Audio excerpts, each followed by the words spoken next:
Miss Kelly here, and Chip. Chip, where are you? Chip! Oh, Chip, what are you doing back here? Why are you hiding? Your friends told you that you weren't cool? Why did they say that? Because you couldn't carry as many nuts as them? Oh, Chip, that must have hurt your feelings. I am so sorry.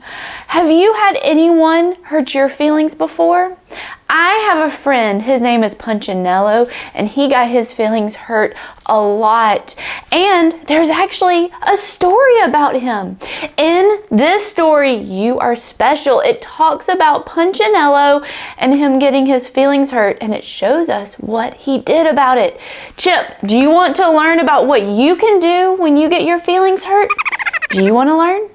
Awesome. Let's read our story, You Are Special. The Wemmicks were small wooden people. All of the wooden people were carved by a woodworker named Eli. His workshop sat on a hill overlooking their village. Each Wemmick was different. Some had big noses, others had large eyes. Some were tall, others were short. Some wore hats, others wore coats. But all were made by the same carver and all lived in the village. And all day, every day, the Wemmicks did the same thing. They gave each other stickers. Each Wemmick had a box of golden star stickers and a box of gray dot stickers. Up and down the streets, all over the city, people spent their days sticking stars or dots on one another. The pretty ones with smooth wood and fine paint always got stars.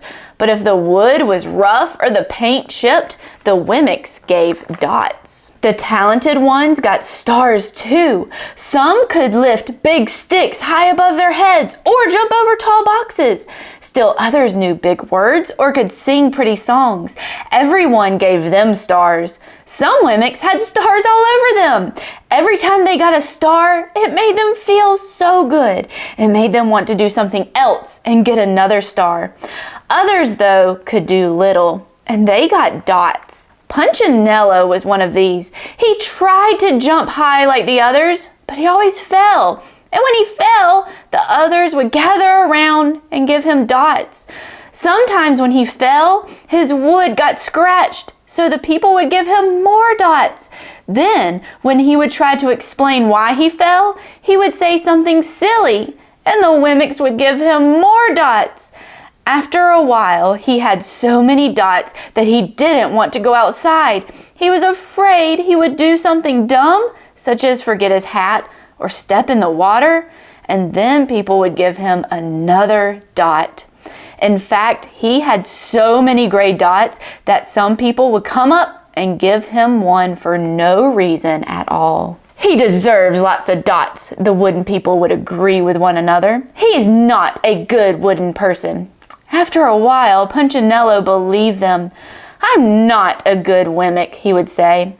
The few times he went outside, he hung around other Wemmicks who had a lot of dots. He felt better around them. One day, he met a Wemmick who was unlike any he'd ever met. She had no dots or stars. She was just wooden. Her name was Lucia. It wasn't that people didn't try to give her stickers. It's just that the stickers didn't stick. Some of the Wemmicks admired Lucia for having no dots, so they would run up and give her a star, but it would fall off.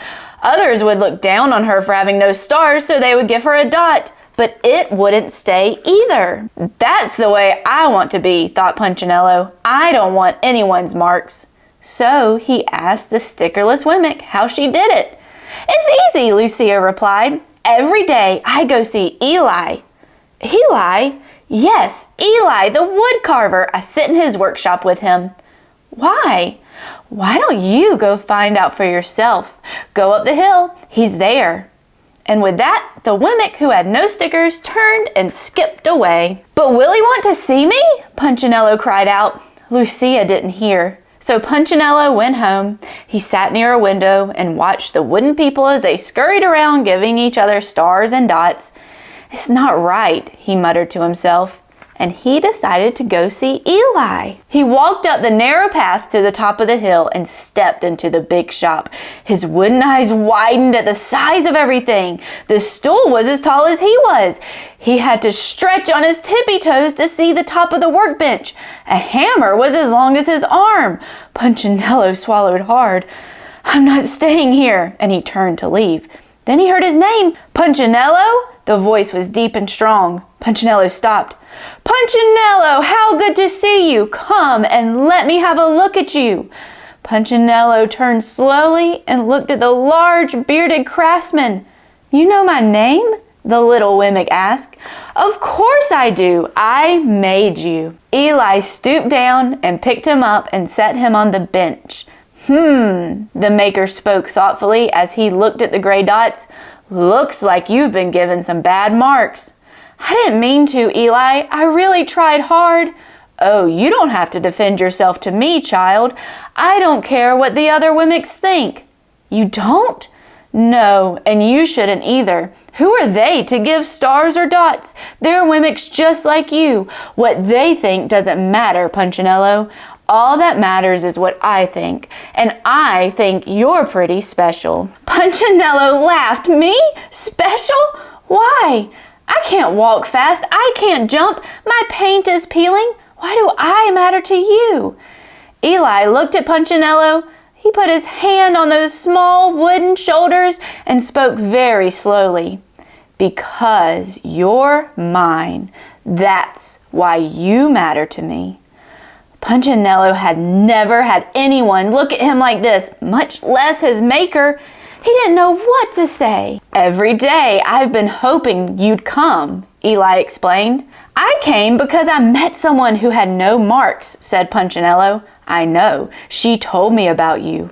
"Why don't the stickers stay on her?" The maker spoke softly.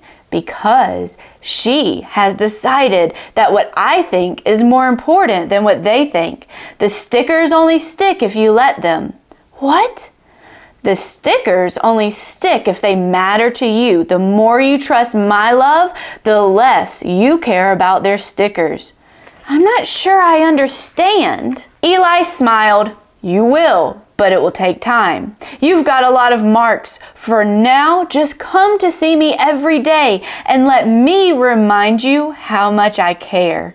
Eli lifted Punchinello off the bench and set him on the ground. "Remember," Eli said as the Wemmick walked out the door, "you are special because I made you, and I don't make mistakes." Punchinello didn't stop, but in his heart he thought, "I really think he means it." And when he did, a dot fell to the ground. Punchinello had a lot of people hurt his feelings. But he learned that what other people think about him isn't important. What was most important is what his creator thought about him. You know, Chip, your friends may seem to only think you're special if you carry a lot of nuts just like them. Maybe your friends think that you're special only if you are really good at sports or only if you're popular. God is your creator, and you know what? He thinks that you are special no matter what. You are precious in His sight. Does that make you feel better, Chip? Oh, good. I'm so glad. Always remember that God loves you and you are special to Him. Well, that's all the time we have today. We'll see you next time. Bye.